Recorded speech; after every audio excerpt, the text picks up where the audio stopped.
Hi hello అందరికీ welcome to our channel సుదీక్షమమ్మ. ఇంకా ఈరోజు ముక్కోటి ఏకాదశి రోజు నా మార్నింగ్ మినీ బ్లాగ్ అయితే చూడండి. ఇవాళ అయితే నేను ప్రొద్దున 4:30కే లేచినమాట. ఇంకా లేచిన తర్వాత ఫస్ట్ ఆకిలి ఊడ్చేసిన. మన పల్లెటూర్లలో ఫస్ట్ లేవగానే ఆకిలే ఫస్ట్ ఊడుస్తారు కదా. ఆకిలి ఊడ్చినాక ఇంకా పెండతో నాలుకైతే వేసినమాట. ఇంక ఈరోజు బ్రహ్మ ముహూర్తానికంటే ముందే స్నానాలు అవి చేయాలని కొన్ని ఇన్స్టా రీల్స్ అట్లనే యూట్యూబ్ షార్ట్స్ అయితే చూసినానమాట.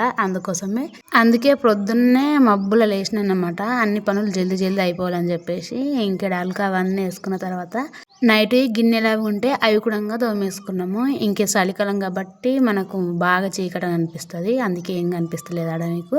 బయట మొత్తం పని అది చేసుకున్న తర్వాత ఇంకా లాస్ట్కి అయితే ఇంట్లో పని చేసుకుంటాం అన్నమాట. ఇంక ఈ చలికాలంలో ఇదే ఫస్ట్ కావచ్చు నేను ఇంత మబ్బులేసి పని మొత్తం కంప్లీట్ చేసుకోవడము. ఇంకా ఫైనల్గా మేము అనుకున్నట్టు బ్రహ్మ ముహూర్తానికంటే ముందే స్నానాలు అవి కంప్లీట్ అయిపోయినాయి. అట్లనే ఇంట్లో దీపారాధన కూడా కంప్లీట్ అయిపోయింది. మరి మీరు ఈ ముక్కోటి ఏకాదశి రోజు ఎన్నిటికి లేచిర్రు అనేది కామెంట్ సెక్షన్లో కామెంట్ చేయండి. అట్లనే ఈ వీడియోకి లైక్ చేయడం మర్చిపోకండి.